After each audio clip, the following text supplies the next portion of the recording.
তো আমি মানুষকে খুব বেশি ভালোবাসি, তাই কষ্টটাও খুব বেশি পাই। আমি কিন্তু একটু ইন্ট্রোভার্ট টাইপের এবং আমি কিন্তু খুব শাই টাইপের একটা মানুষ। না না, ভিউ কিভাবে মানদণ্ড হবে? ভালো গান তো ভিউ হয়। ভালো গান ভিউ হয়ও না। মিডিয়াতে আমার কোনো বন্ধু নেই, মিডিয়াতে বন্ধু হয় না। তো আমি বেশ অনেকগুলো ভাষায় গান গেয়েছি, Malayalam, Punjabi, Arabic, English, Malaysian, Nepali, Hindi, Urdu তো আছেই। ফিল্মের গানে এই ম্যাচ হওয়া মানে সেই গায়িকাকে বা সেই গায়ককে ফিল্মের দর্শক অ্যাকসেপ্ট করা। এক প্রিয়তমা দিয়ে আমি মনে হয় আমার সারা জীবনের ভালোবাসাটা পেয়ে গেছি। তুমি তুমি তুমি শুধু তোমারই উপমা, তোমাকে জানিয়ে দিলাম ও প্রিয়তমা। লাভ ইউ বলে মনের ময়না ময়না। প্রিয় দর্শক, সবাইকে স্বাগত জানাচ্ছি দৈনিক আমাদের সময়ের নিয়মিত আয়োজন কিছু কথা ছিলতে। আপনাদের সঙ্গে আছি আমি মোহাম্মদ জাকারিয়া। আজ আমার সঙ্গে যিনি আছেন তার বিশেষণ দিতে গেলে আসলে অনেকক্ষণ লাগবে। তিনি জাতীয় চলচ্চিত্র পুরস্কার জয়ী একজন সঙ্গীত শিল্পী, আমাদের সকলের প্রিয়তমা, আমাদের ময়না। নিশ্চয়ই বুঝতে পারছেন আমি কার কথা বলছি। আমাদের সকলের প্রিয় সুন্দর মনির কোনাল। কোনাল, আপনাকে স্বাগত এবং শুভেচ্ছা জানাচ্ছি। আপনি নিশ্চয়ই ভালো আছেন। Thank you so much. এখন অনেক ভালো আছি আপনার শুরুর ইন্ট্রোডাকশন শুনে। ওকে, আপনাকে পেয়ে আমিও খুব আনন্দিত। আপনি কিছু কথা ছিলতে আছেন। শুরুতেই ময়না ট্রেন্ডিংয়ে, নিশ্চয়ই ভালো লাগছে। খুব ভালো লাগছে এই সময়ে আমাদের একটা ফিল্মের বাইরে একটা গান আসা এবং সেটা মানুষের ভালোবাসা কুড়োনো, এত সাড়া জাগানো, এটা আসলেও অনেক বড় পাওয়া, আমার কাছে অন্তত অনেক বড় পাওয়া। তো ভীষণ ভালো লাগছে এবং খুব পজিটিভিটি পাচ্ছি। এই গানের গল্পটা একটু জানতে চাই, আপনি কিভাবে যুক্ত হলেন ময়নাতে? গানটা আমাকে আসিফ ভাই শুনিয়েছেন, ডেমোটা শুনিয়েছিলেন এবং তারপর আমাকে বললো যে তুই গাইবি গানটা, গাইতে চাস? আমি বললাম অবশ্যই গাইতে চাই, মানে এত সুন্দর একটা রিদমের গান, আনন্দের একটা গান। আমরা তারপর অডিও রেকর্ড করলাম, স্কেল নেওয়া হলো, অডিও রেকর্ড করলাম, ভিডিও রেকর্ড হলো। সো অনবোর্ড হলো, আস্তে আস্তে আমরা সবাই অনবোর্ড হলাম। দারুণ একটি ব্যাপার ঘটলো আসলে সবাই মিলে। একেবারে ব্লাস্ট। আচ্ছা, আপনি গান গাওয়ার পাশাপাশি আপনি খুব সুন্দর করে কথা বলেন। আপনি কি কখনো ময়না পুষেছেন বাসায়, এরকম পেট হিসেবে, পোষা প্রাণী হিসেবে? ছোটবেলায় কুয়েতে আমাদের এরকম, আমি অনেক ধরনের পেটস আমার ছিল, যেমন পাখি ছিল, ইনফ্যাক্ট আমাদের ময়না ছিল একটা, হ্যাঁ। তারপর খরগোশ ছিল, খুব একটা দিন পালতে পারিনি, অন্যদেরকে দিয়ে দিতে হয়েছে। অ্যাকুয়ারিয়াম ছিল যেখানে মাছ ছিল আমাদের অনেক। কিন্তু যখন আমি বুঝতে পেরেছি যে প্রাণীটাকে এভাবে পুষতে গেলেও ওর কষ্ট হতে পারে, তখন থেকে আর কোনো প্রাণী পুষি না, because they belong to the wild. ওখানেই ওদের জায়গায়, ওখানেই থাকুক। ভালোবাসি, ভালোবাসি বলেই সবকিছু একদম সঙ্গে কেজ করে রাখতে হবে, ব্যাপারটা তো তা না।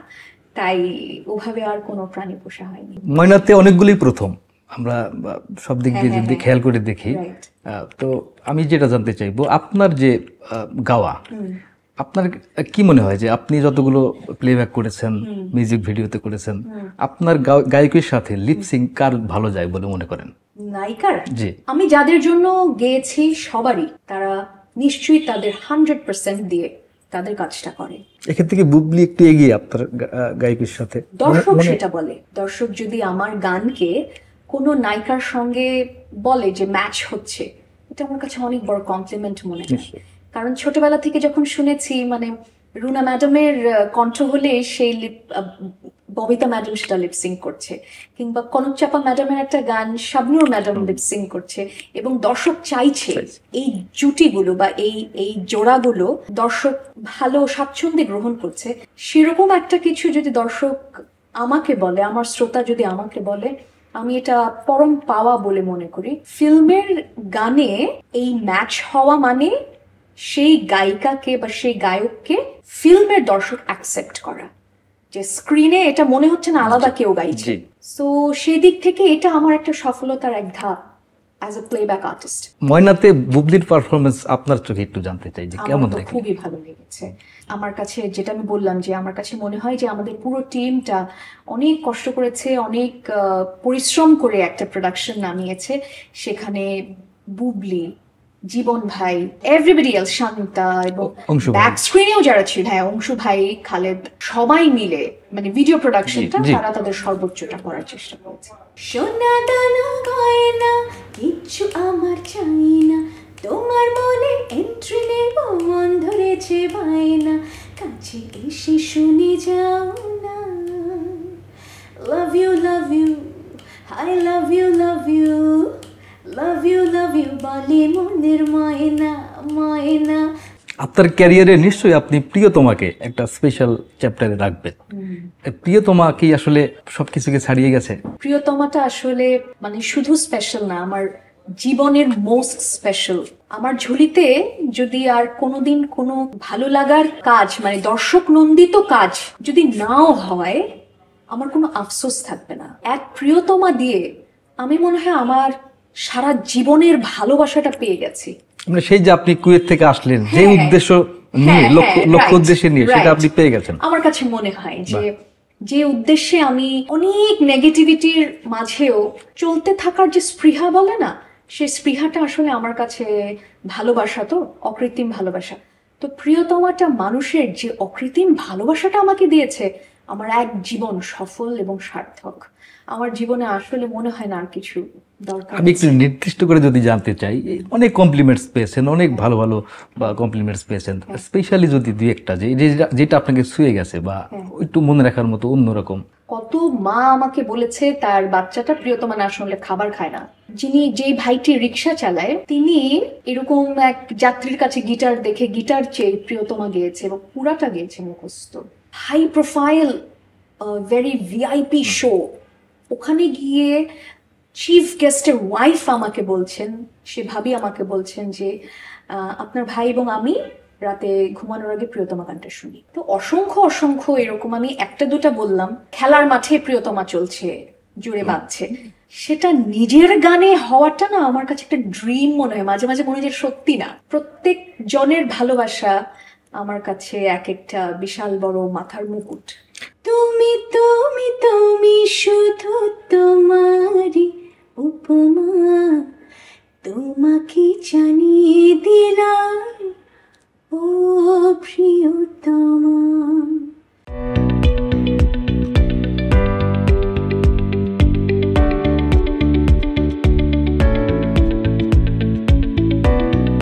আপনি যখন স্টেজে পারফর্ম করেন তখন তো আসলে অনেক সময় আমরা দেখি যে শুধু একবার গান গেলে হয় না, কিছু কিছু গান থাকে যে দুইবার রিপিট করতে প্রিয়তমাটা আমি পারে। গেয়েছি, তো নিশ্চয়ই আপনার এরকম হয় যে হ্যাঁ হ্যাঁ, প্রিয়তমাটাই আমি গেয়েছি। আরেকটা গান আগুন লাগাইলো, জি, এই গানটাও দর্শকের মানে ইউজুয়ালি আমি শেষের দিকে এই গানটা গাইতো। দর্শক উন্মাদনা তখন তুঙ্গে নাচতে চাইছে এবং তারা চাইছে না আগুন লাগালো শেষ হোক। প্রিয়তমাটা স্লো একটা সফট রোমান্টিক গান, সেটাও তারা শুনতে চায় বারবার। আপনি খুবই সুন্দর করে কথা বলেন, সবার সাথে ফ্রেন্ডলি আপনি একটা অ্যাটমসফিয়ার করেন। মিডিয়াতে আপনার সবচেয়ে ভালো বন্ধু কারা? মিডিয়াতে আমার কোনো বন্ধু নেই, মিডিয়াতে বন্ধু হয় না। যদি কেউ বলে যে মিডিয়াতে বন্ধু হয়, আমার পার্সোনাল ওপিনিয়ন হচ্ছে এটা অনেক বড় একটা মিথ্যা কথা। এই জায়গাটাতে আমি অন্যান্য জায়গায় যেহেতু কাজ করিনি আমি জানি না, কিন্তু এই জায়গাটাতে আমি দেখেছি যে কেউ কারোর জন্য দাঁড়ায় না, everybody is on their own. ভালো এটা কি শুধুমাত্র সমসাময়িক যারা তাদের ক্ষেত্রে হয় নাকি সিনিয়র জুনিয়র সবকিছু মিলেই এটা? মানে আগে হয়েছে কিনা এরকম না না, সেটা বলতে মানে আপনার সমসাময়িক যারা তাদের ক্ষেত্রে শুধু এরকম হয়, বন্ধুত্ব হয় না নাকি জুনিয়র সিনিয়র সেক্ষেত্রেও এরকম হয়? মানে আমি আমারটা বলছি আর জি, কি, যে মানে আমি দেখেছি যে মিডিয়াতে কেউ কারো বন্ধু হয় না। এটা আমি এর আগেও আরো কয়েক লেজেন্ডারি আর্টিস্টের মুখে শুনেছি এবং সেটা আমি দেখেছি, আমি নিজে এক্সপিরিয়েন্স করেছি বলেই কথাটা বলছি। না, মিডিয়াতে আমার কেউ ওভাবে বন্ধু নেই, মানে বেস্ট ফ্রেন্ড যাকে বলে ওভাবে নেই। সবাই কলিগস, সবার সঙ্গেই আমার ভালো সম্পর্ক। এর মধ্যে কিছু আছে যাদের সঙ্গে আমার রেগুলার কথা হয়, তাদের সঙ্গে আমার সুখ দুঃখ আদান প্রদান হয়, কিন্তু তারা যখন মিডিয়ার অংশ, তারা হয়তো প্রত্যেকেই আমাকে কম্পিটিশন ভাবে, আমি হয়তো প্রত্যেকেই আমার কম্পিটিশন ভাবি। সো বন্ধুত্বটা কোথায় যেন একটু টানাপোড়েনে থাকে। সেক্ষেত্রে তো আমরা দেখি যে মেসি কিংবা নেইমার কিংবা রোনালদো এরাও তো যার যার জায়গায় মানে সেরা, তারপরেও তাদের মধ্যে একটা বন্ধুত্ব থাকে, তা আমাদের ওই শিল্পীদের ক্ষেত্রে বন্ধুত্বটুকু আমাদের মধ্যেও আছে না? আপনি কোনোদিন দেখবেন না আমরা পাবলিকলি কখনো হচ্ছে এখানে আপনার কাছে এসে কারণ আমি বদনাম করছি, বা স্টেজে যদি আমরা একসঙ্গে স্টেজ শেয়ার করি, স্টুডিওতেও যদি একসাথে গান গাইতে যাই, আপনি আমাদের সবাইকে হাসি খুশি দেখবেন। আমাদের মধ্যে সেই সৌহার্দ্যপূর্ণ একটা এনভায়রনমেন্ট তো অবশ্যই থাকে, সেটা সব জায়গায় থাকে। বন্ধু কিন্তু খুবই খুবই বড় এবং গভীরের একটা ওয়ার্ড, এই রিলেশনশিপটা অন্যরকম, জি। সেইটা মনে হয় না। আচ্ছা, আরেকটা প্রশ্ন, সেটা হলো যে আপনার আরেকটা স্পেশাল চ্যাপ্টার বা অধ্যায় আছে রুনা লায়লা ম্যাডাম, আপনি ওনাকে নিয়ে বরাবরই বা সেটা অকপটে স্বীকার করেন। একটু যে জানতে চাইবো, রুনা লায়লা ম্যাডাম আপনার জীবনে নিশ্চয়ই একটা বড় নিয়ামক, বা তার গান শুনে প্রত্যেক বাঙালি ছেলে মেয়েই বড় হয়েছে, এবং যারা গান চর্চা করে, সঙ্গীত চর্চা যারা করে, তাদের কাছে তো তিনি একজন গুরু। আমার কাছে তো তিনি একজন গুরু। তার গানের গায়কী, তার পার্সোনালিটি, স্টেজে তার পারফরমেন্স, সব কিছুই তো আমি ফলো করি এবং ভালোবাসি তাকে, একদম মনের গভীর থেকে তাকে ভালোবাসি। এবং আমি যখন সেরা কণ্ঠে প্রথম তার মুখোমুখি হয়েছিলাম, ম্যাডামের সামনে যাব বলে আমার 103 ডিগ্রি জ্বর চলে এসেছিল। এটা কিন্তু মানে ভয় থেকে না, একটা শ্রদ্ধা থেকে। তো তিনি আমাদের মাথার তাজ, তিনি আমাদের কিংবদন্তি। এবং আপনার জীবনের সেরা গান তারই গাওয়া শিল্পী গান, হ্যাঁ, আপনি এটাকে প্রিয় আমার প্রিয় একটি গান, হ্যাঁ আমার প্রিয় একটি গান। এবং ম্যাডাম যে স্নেহ, যে আদর দেয় আমাকে, বা যে প্রশ্রয় দেয় আমাদেরকে, এটা অকল্পনীয়। আচ্ছা, আপনারা তো একসঙ্গে অনেকেই ছিলেন, মানে আপনাকে কেন সে আলাদাভাবে উনি পছন্দ করতেন, মানে কি দেখে কখনো বলেছেন উনি? না, এটা ম্যাডাম বলতে পারবেন, আমি জানি না। এর বাইরে আপনার নিজের যে গানগুলো, আপনার গান মানেই মিলিয়ন ভিউ, এরকম একটা হয়ে গেছে আর কি ইদানিং রিসেন্টলি। মিলিয়ন ভিউ হলে কি গানটা ভালো আপনার মনে করেন এটা? না না, ভিউ কিভাবে মানদণ্ড হবে? ভালো গান তো ভিউ হয়। ভালো গান ভিউ হয়ও না। আমার এরকম অনেক গান আছে, আমি একজন শ্রোতা হিসেবে সে গানগুলো আমার প্রিয়, কিন্তু সেগুলোর মিলিয়ন ভিউ নেই। সেটা নিয়ে আমার কোনো আফসোসও নেই। আমার কাছে মনে হয় যে যেই গানের যে অডিয়েন্স, সেই গান সেই অডিয়েন্সের কাছে পৌঁছায়। যদি না পৌঁছায়, সেটা শিল্পী হিসেবেও যেমন আমার ব্যর্থতা আছে যে আমি পৌঁছাতে পারলাম না, অডিয়েন্স হিসেবেও তার ব্যর্থতা আছে, একটা ভালো গান সে খুঁজে নিয়ে শুনলেন না। ভিউ মানেই যে খুব ভালো গান, ভালো কাজ, বা ভালো সিনেমা, বা ভালো কন্টেন্ট, ব্যাপারটা তা না। আবার ভিউ হচ্ছে দেখে ব্যাপারটা যে খারাপ তাও না। মানে ভিউটা যে, হ্যাঁ ভিউটা যে শুধু আমার দেশের তা না, যেমন মানে পাশের দেশেও কিন্তু ভিউ নিয়ে খুব, ইনফ্যাক্ট দ্য হোল ওয়ার্ল্ড। হ্যাঁ, এখনকার সিস্টেমই ভিউ, ওইটা খারাপ না, ভিউ হওয়াটা খারাপ না। কিন্তু কেউ যেন এটা না মনে করে যে একটা গানের million million billion billion view দেখে গানটা মানদণ্ডে অনেক আগানো। আবার এটাও ঠিক, মানদণ্ডটা বানায় কে? পরিমাপই মানে মানদণ্ডটা কিসের ভিত্তিতে? যে গানটা আমার কাছে ভালো লাগছে সেটা আপনার কাছে ভালো নাও লাগতে পারে, আপনার কাছে যেটা ভালো লাগছে এটা আমার কাছে নাও ভালো লাগতে পারে। তো এটা খুব আপেক্ষিক। তো ভালো লাগা মন্দ লাগাটা তাদের কাছে, এর মাঝখানে একটা গানের ভিউ হচ্ছে বলে সে গানটা ভালো, এটা যেন আমরা মনে না করি। নিশ্চয়ই, আশা করি দর্শকরা আপনার কথা বুঝতে পারছেন। কুনাল কতগুলো ভাষায় গান গাইতে জানে? জানতাম, এখন না গাইতে না গাইতে আমি জানি না আদৌ এখনো জানি কিনা, তবে বেশ অনেকগুলো ভাষায় আমি, কারণ আমার স্কুলে আমাকে আমার বাধ্যতামূলক ছিল অনেকগুলো ভাষা শেখা, এবং আমি ভাষার প্রতি একটু দুর্বল আছি, আমার খুব ভালো লাগে নতুন ভাষা শিখতে। তো আমি বেশ অনেকগুলো ভাষায় গান গেয়েছি, Malayalam, Punjabi, Arabic, English, Malaysian, Nepali, Hindi, Urdu তো আছেই।